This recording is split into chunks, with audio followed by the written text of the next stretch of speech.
Catarato del Encanto, translated Enchanted Waterfall. It's made up in the heart of Esparza, a small town located southwest from San Jose City with a distance of 78 kilometers. From San Jose, it will be around 48 miles. To get here, you will drive approximately for 1 hour and a half minutes.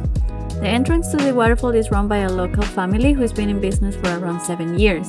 You can expect a weather temperature during summer around 21 Celsius up to 35 Celsius, or translated in Fahrenheit for those that use Fahrenheit is 69 Fahrenheit up to 95 Fahrenheit.